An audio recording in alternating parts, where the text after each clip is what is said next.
শীতকাল মানেই কিন্তু একটা বিয়েবাড়ির আমেজ থাকে, তাই না? আর বিয়েবাড়ি মানেই কিন্তু শাড়ি, সাজুগুজু আর থাকবে মাথায় ফুল। এগুলো না দিলে যেন বিয়েবাড়িটা একদম জমে না। আর সুন্দর করে শাড়ি পরে সাজুগুজু করা, ছেলেদের অতটা লাগে না, মেয়েদেরই যত পোশাক আশাক লাগে। আর মেয়েরা একটু সাজুগুজু করতে ভালোবাসে, এই আর কি। তো hello everyone, welcome back to my channel Mahua দাসের আরও একটা ব্লগে সবাইকে ওয়েলকাম। তো দেখো গুছিয়ে রেডি হয়ে নিয়েছি, যাবো হচ্ছে বিয়েবাড়িতে। পাশে একটা বিয়েবাড়ির নিমন্ত্রণ আছে ওখানে, তো বাড়ির ফুল ফ্যামিলি নিমন্ত্রণ সেখানে। তো দেখো আমি কিন্তু শাড়ি পরে নিয়েছি, আর যেটা না দিলেই নয়, এই যে মাথায় ফুল দেবো, মানে এটা যে আমার কী ভালো লাগে তোমাদেরকে কি বলবো বলো তো। তো তার জন্য আমি কনফিউশন হয়ে গেছিলাম, 4টে ফুল এনেছি, কোনটা দেবো বুঝতেই পারছি না। তো চটজলদি একটা গোলাপ আর চিপস দিয়ে নিয়েছি, ওইগুলো রেখে দিয়েছিলাম। আমি তো বুঝতে পারছিলাম না ওই জন্য। তো দেখো এখানে কিন্তু প্রচুর প্রচুর লোক, আর আমাদের বাড়ির সবাই একসাথেই গিয়েছিলাম। গিয়ে এই যে হচ্ছে মেয়ে আর কি, তো খুব সুন্দর লাগছিল ওকে।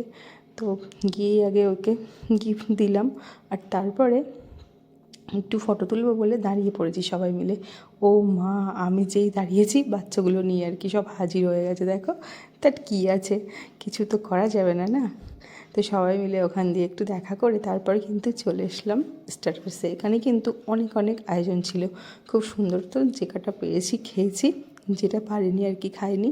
আর বিয়েবাড়ি গেলেই না আমার বেশি ফটো তুলতে ইচ্ছা করে, তো আমি সেইগুলোই করছিলাম। আর একটু ফুচকাও খেয়েছি, পকোড়া, এই সমস্ত কিছু খেয়েছিলাম। আর এইখানে দেখো, যেই দেখলাম যে বর এখানে নেই, তাই সঙ্গে সঙ্গে ওখানে গিয়ে একটু ফটো তুলে নিয়েছি। মানে দেখলাম চেয়ারটা ফাঁকা, আর এই যে তারপর অনেক সময় বসেছিলাম। আসলে বাড়ির পাশে তো, সেই জন্য অত তাড়া ছিল না বাড়ি আসার। ওই জন্য দেখো খুব প্রাণ খুলে সবাই মিলে গল্প করেছি বাড়ির সবাই মিলে, আর ওখানে খুব আনন্দ করেছি।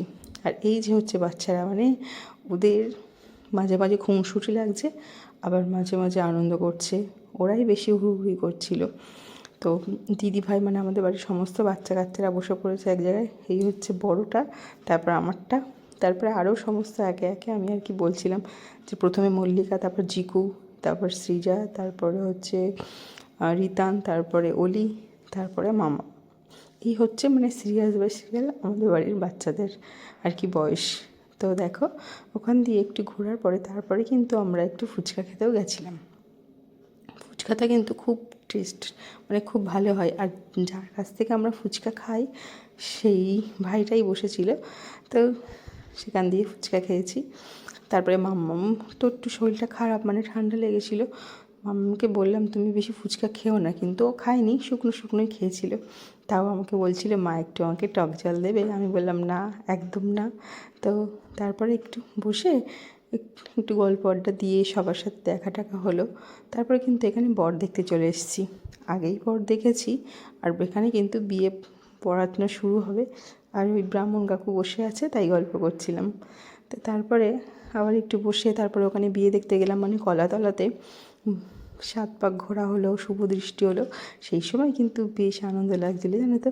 আর এই সমস্ত বিয়ে দেখলে না নিজেদেরও বিয়ের কথা মনে পড়ে যায়।